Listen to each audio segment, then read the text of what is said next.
उधर अरब में विध्वंस का सबसे खौफनाक दौर शुरू हो चुका है। एक तरफ इजराइल ने सीरिया और यमन में हमले किए हैं, जिससे भारी तबाही हुई है। यमन में हूती शासन के पीएम और 2 कमांडर मार गिराए। इन हमलों से ईरानी प्रॉक्सी आक्रोशित थे और इजराइल को तबाह करने की प्लानिंग कर रहे हैं, जिन्हें ईरान से हथियार सप्लाई किए जा सकते हैं। यानी एक बार फिर से अरब धधक सकता है।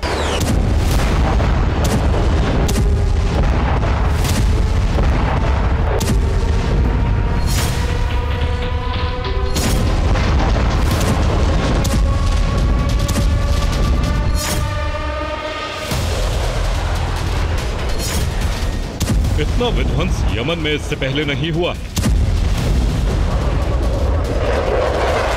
इजराइल ने हूती ठिकानों पर टारगेटेड अटैक किया और भारी तबाही मचाई। पिछली बार की गई एयर स्ट्राइक से इस बार के हमले कहीं ज्यादा विध्वंसकारी थे।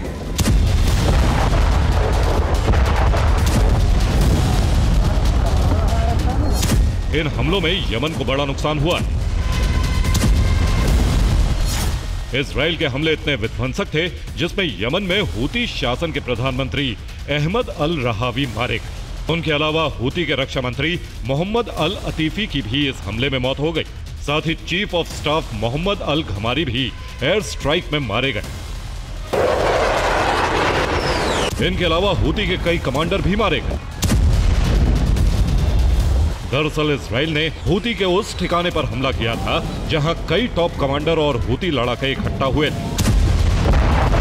हमले के वक्त एक टॉप कमांडर भाषण दे रहा था, तभी गिरी मिसाइल ने वहां सब कुछ तहस नहस कर दिया।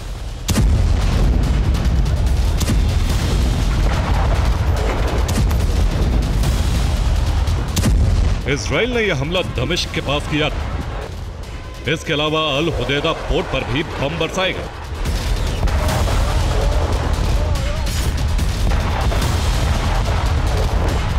दरअसल इजराइल के हमले बेंजामिन के उस एक्शन प्लान का हिस्सा हैं जिसमें वो हूती का संपूर्ण अंत कर देना चाहते हैं।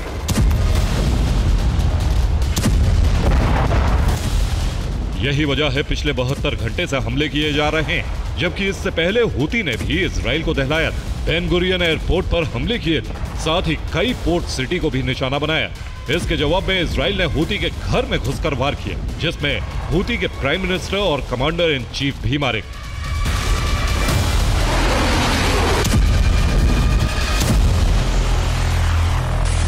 हूती ने बड़े हमले की धमकी दी। साथ ही ईरान ने दूसरे प्रॉक्सी गुटों को भी फरमान जारी कर दिया है कि इजराइल का संपूर्ण खात्मा ही एकमात्र लक्ष्य है।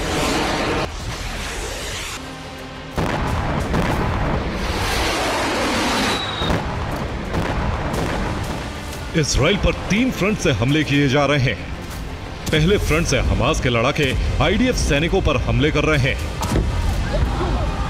दूसरे फ्रंट पर हिजबुल्लाह लड़ाके फिर से सक्रिय हो गए। इस बार गोलन हाइट्स पर इजरायली पोस्ट पर हमले किए।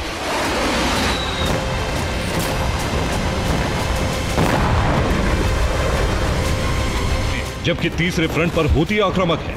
हूती ने गाजा में मचाए जा रहे विध्वंस का बदला लेने के लिए इजराइल के पोर्ट सिटी को निशाना बनाया।